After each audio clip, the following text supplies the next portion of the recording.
In today's lesson, we're going to be learning all about video animations. So basically, we're going to take all that we learned so far, effects, elements, transitions, titles, and see how we can animate those layers on top of our videos. This way you can make an effect or filter temporary and you will have more control over how it looks over your video. With video animations, we can fade graphics, fade overlays, and just have more control over how those layers look on top of our video. So let's get started and see how we can do that. The first thing you need is a video, so let's head over to Stock Media and get a footage that we'd like to use. I will use this video. You can get the same by looking for the following tags. Let's drag this into our timeline. So my objective for this video is to turn it from day to night using color correction and filters. So if I were to just grab a filter from the effects menu, let's try to find something that's blue. Let's actually try to make it look like there's a sunset. So if I have this video, you can see it suddenly appears. But this is not giving me the right result because I'm getting a vignette effect on the edges. And what I want is just the colors turning colder because you get colder colors at night. I cannot double click to keyframe and I just have limited options for these filters.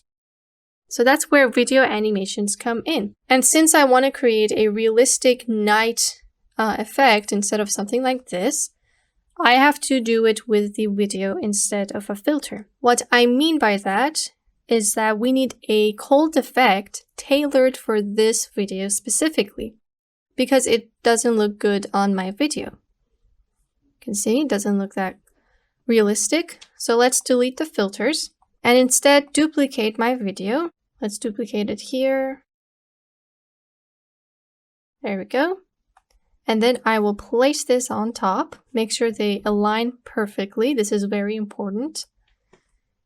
And now I'm going to turn off the layer below, the visibility. Let's lock it in place. And we're not going to do anything to the layer below. We're going to keep it exactly as it is. Double click the top video and head over to color. You could use the settings here if you'd like to do a quick color grading, or you could head over to Advanced and work with Advanced Color Tuning, which is where I want to go. Go to Adjust, and we're just going to use what we learned to make this video colder and darker, just like how it would be if it was nighttime in the video. Let's start with color, lower the brightness. Bring the before and after so you can compare. This is before, this is after. We want to add contrast. We lowered the brightness and increased the contrast. This is the after, this was the before. Let's decrease the vibrance, leave the saturation be. Let's head over to light, where we're just going to work with the little details of the video. Shadows, you want to darken them. Let's increase highlights, leave the rest be. You don't need to touch HSL, but what you need to do is head over to white balance and just turn the temperature towards the colder side. Like so. Maybe add a little bit of purple to cancel out the green. Then you can go back and readjust the brightness. Alright, hit OK. Now this video looks like it was shot at night. And all I have to do to make it go from morning to night is bring the bottom video back, keep it locked, head over to animation, and we're just going to gradually introduce this new video on top of the original video. Head over to customize and choose when you want the video to turn dark. I'll choose here. Add a keyframe and then go back just by a little, reduce the opacity to 0. Then you can just work with the second keyframe to adjust how slow or how fast you want this to happen. Play this back.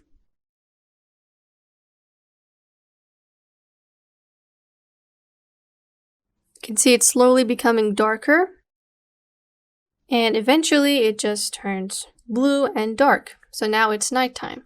You could add some cricket sounds or even darken the video as you'd like. I'm just going to leave mine like this. So you could stop here and then maybe fade it to black or fade it to day again. You can just go forward, double click and make a keyframe first. So from here until here, it remains night. And then you can make another keyframe where it's 0, so it's back to morning.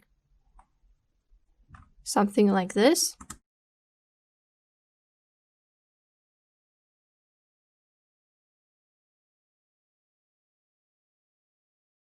It fades to morning. You can just work with the speed of this animation. Let's hit OK. Delete these. And look at another example. Go to stock media and I'm just going to look for lamp. I will use this video. You can get the same video by searching for these. And what I'm trying to do here is turn on the lights because when you play it back, let's mute the video. The lamp is turned off, but I want it to be turned on. So I will use a solid color and some blending modes to make that happen. Head over to My Media, Sample Color, and choose a color that you'd like the light to have. I will use orange. Drag that on top. Match the duration. Double click on your orange video and just scale it in. To cover the screen, we're going to work with the size later. Head over to compositing and we're going to change the blending mode. As we learned, there are different categories for blending modes. And since we want it to be lighter, we need to go to the light category. So if I go to dark, you can see it's not giving us a good result. And if I go to the combinations, I'm still getting a bad result. So I would have to go to the light category. And I will choose Linear Dutch because it gives me the brightest result. And I want that glow. We will work with the opacity later. Just hit OK for now. Go to Effects, Utility, Image Mask, directly on your color. There we go. Double click, Video, Effects. And we're going to choose a circle. We just need to work with the X and Y and position it on this lamp. A little bigger than the lamp, and we just want to increase the blur strength. Increase the scale X and Y so it looks better. I will make mine like this. Hit OK. And now I have this on top of my lamp. Before, after. Now we just need to make it realistic. Double click on your color again. You could also use the mask options here.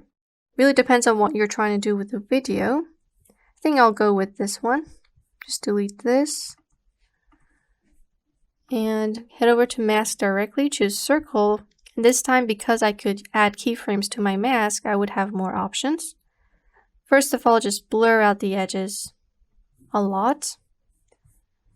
And change position X and Y.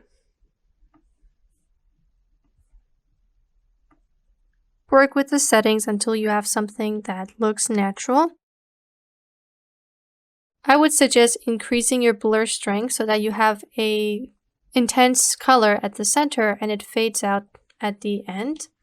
So you don't want something like this. You want something that's a little like this. And you can work with the scale. Try to keep it at a good size. You don't want a big color because then it won't be natural. You want something like this. Make sure that the lamp is at the center of your color. There we go. There we go. Now hit OK. And we have a color right now, but it's not glowing like a lamp would. So we're going to head over to Effects. Go to Default and search for Glow. Until you get this effect, drag it directly on your color. And now it's glowing. Double click, go to Video Effects, and you just want to work with the amount of glow. You can work with the radius and the opacity. We want something more natural. Somewhere around here would do. I will keep mine like this, hit OK. Go back to your mask and readjust it so it looks good. Hit OK, and now we have the base of our lamp. This is before, this is after. So now the light is turned on, and you could leave it as it is, or just maybe add some flickering effect if you like with the keyframes. I'm going to trim both of these short. Click this button. There we are. Let's go to Effects and search for Flick in the film stock effects. Let's see which one looks better. Double click to see the effect. Let's try this. So it is flickering, but it's just way too intense. Keep around 10% opacity. You can drag the flash white 2 onto your color, and then you can get this flickering effect. And now my light is turned on. You can change the overall opacity of your color by heading over to Video, Basic, and then come down to Compositing. And just work with the opacity if yours is too much. I'm going to keep mine at 100. Alright, now let's go back to Mask. And because the light is flickering, I'm going to make it just turn off at the end. Right around here, I will make it slowly fade out. Head over to Animation, add a keyframe at full opacity. Go a few frames forward, 73, and then back to 100. This is the first error. It fades out and then it comes back in. We can do this a bunch of times to make our lamp kind of lose its power. Alright, the second time, and then the third time it will just fade out completely. And then the electricity goes out. And now I have created this effect.